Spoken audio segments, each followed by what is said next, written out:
ಲಕ್ಷ್ಮಿ ಅಂತ ಮಹಿಳಾ ಕಾಂಗ್ರೆಸ್ಸಲ್ಲಿ vice president ಆಗಿದ್ದೀನಿ.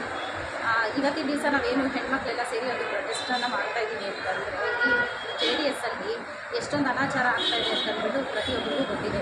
ಇವಾಗ ಏನು ಪೆನ್ ಡ್ರೈವ್ ಸುದ್ದಿ ಹಾಸನದಲ್ಲಿ ಎಲ್ಲ ಕಡೆಗೂ ತುಂಬ ಹೆಚ್ಚಾಗಿ ಸದ್ದು ಮಾಡ್ತಾ ಇರೋಂಥದ್ದು. ಈ ಪ್ರಜ್ವಲ್ ರೇವಣ್ಣ ಆಗಿರ್ಬೋದು, ಅವ್ರ ತಂದೆ ಆಗಿರ್ಬೋದು, ಇಂಥ ನೀಚ ನಿಕೃಷ್ಟ ಕೆಲಸಕ್ಕೆ ಏನಕ್ಕೆ ಕೈ ಹಾಕಬೇಕಾಗಿತ್ತು? ಹೆಣ್ಮಕ್ಳಿಗೆ ಅವ್ರ ಹತ್ರ ರಕ್ಷಣೆ ಇದೆ ಅಂತಂದ್ಬಿಟ್ಟು ಕುಮಾರಸ್ವಾಮಿ ಅವರು ಯಾವಾಗಲೂ ಹೇಳ್ತಾರೆ. ಆದರೆ ಏನು ರಕ್ಷಣೆ ಇದೆ? ಅವ್ರ ಮನೆಯಲ್ಲೇ ರಕ್ಷಣೆ ಇಲ್ಲ ಹೆಣ್ಮಕ್ಳಿಗೆ. ಈ ಥರ ಮಾಡ್ತಾ ಇದ್ದಾಗ ಅವರು ಈ ಥರ ಏನು BJP ಅವರು ಇಂಥವ್ರ ಜೊತೆ ಮಿಂಗಲ್ ಆಗಿ ಅವ್ರನ್ನ ಸೇರಿಸ್ಕೊಂಡು ಎಲೆಕ್ಷನ್ಗೋಸ್ಕರ ಗಿಮಿಕ್ ಮಾಡ್ತಾ ಇದ್ದಾರೆ. ಏನಕ್ಕೆ ಬೇಕಾಗಿದ್ದಿದ್ದ ಗಿಮಿಕ್ ಎಲ್ಲರೂ? ಫಸ್ಟು ಪ್ರಜ್ವಲ್ ರೇವಣ್ಣ ಎಲ್ಲಿದ್ದಾರೆ, ಯಾಕೆ ಬಚ್ಚಿಟ್ಕೊಂಡಿದ್ದಾರೆ? ಪ್ರಜ್ವಲ್ ರೇವಣ್ಣ ತಪ್ಪು ಮಾಡಿಲ್ಲ ಅಂತಂದರೆ ಮುಂದೆ ಬಂದು ಹೇಳಬೇಕಾಗಿತ್ತು, ನಾನು ತಪ್ಪು ಮಾಡಿಲ್ಲ ಅಥವಾ ಈ ಥರ ಮಾಡಿದ್ದೀನಿ ಅಂತಂದ್ಬಿಟ್ಟು.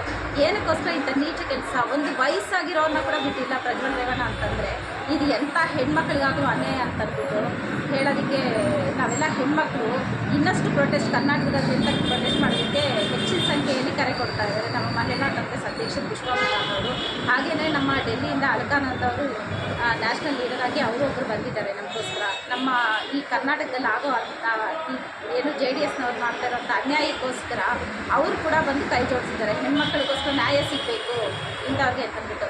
ಮಹಿಳಾ ಆಯೋಗ ಅಧ್ಯಕ್ಷರು ಕೂಡ ಏನು CMಗೆ ಒಂದು ಪತ್ರವನ್ನು ಬರೆದಿದ್ದಾರೆ. ಇಂಥ ಅನ್ಯಾಯ ಯಾಕೆ ಆಗ್ತಿದೆ ಅಂಥವ್ರನ್ನ ಬಂಧಿಸಿ ಅಂತಂದ್ಬಿಟ್ಟು ಒಂದು ಪತ್ರವನ್ನು ಬರೆದಿದ್ದಾರೆ. ಈ ಪತ್ರಕ್ಕೋಸ್ಕರ CM ಅವರು ಆಲ್ರೆಡಿ ಅವ್ರಿಗೋಸ್ಕರ ಒಂದು SIT ತಂಡವನ್ನು ರಚನೆ ಮಾಡಿದ್ದಾರೆ.